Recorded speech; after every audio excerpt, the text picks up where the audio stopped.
বলেছি সেটা আমরা করতালির মাধ্যমে জানিয়েছি, কিন্তু আপনারা যেখানে এসেছেন এবং নাট্য পরিবেশনা করলেন, আপনাদের কেমন অভিজ্ঞতা হলো? ভীষণ সুন্দর একটা পরিবেশ, একটা হোমলি অ্যাটমসফিয়ার। এবং প্রথম এলাম, আশা করবো যে আবার একবার সুযোগ পাবো। আমাদের দলের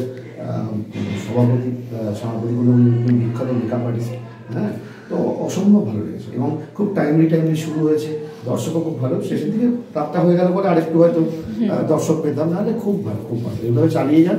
একটা নাট্য উৎসব করাও তো খুব ডিফিকাল্ট, খরচের ব্যাপার আছে, লোক বলের ব্যাপার আছে, সেই দিক দিয়ে কিন্তু আপনারা ভীষণই সাকসেসফুল। আমার মনে হয় যে এটা আরও দীর্ঘায়িত হোক, আমরা এই কামনা করি। ভালো থাকবেন।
বাংলা সাহিত্যের আমি না একজন স্বনামধন্য উপন্যাসী।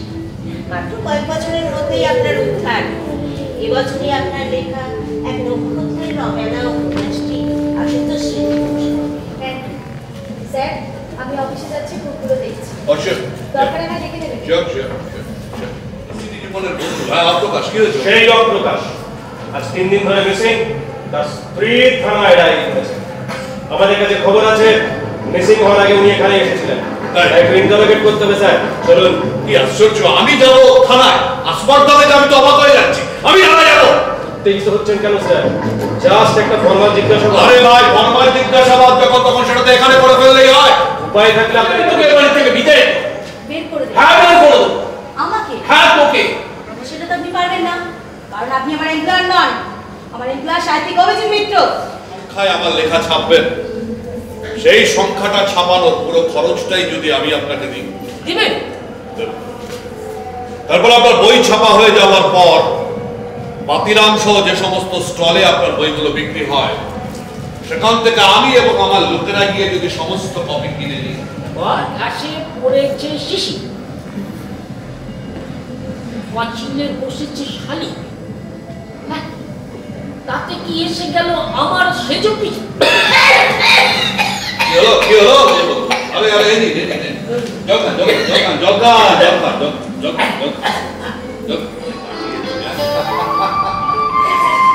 কলেজে অনামিকা আমাকে রিফিউজ করাতে আজ পর্যন্ত আমার কোনো জীবন সঙ্গী নেই। তুই শালা ভীষণ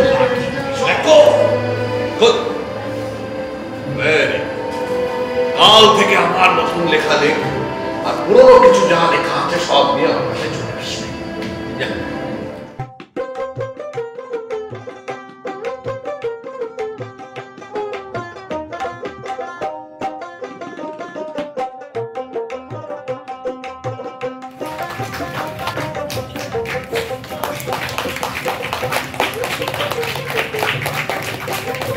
সুমনকে অনুরোধ করবো কিছু বলার জন্য এবং শিল্পীদের সাথে।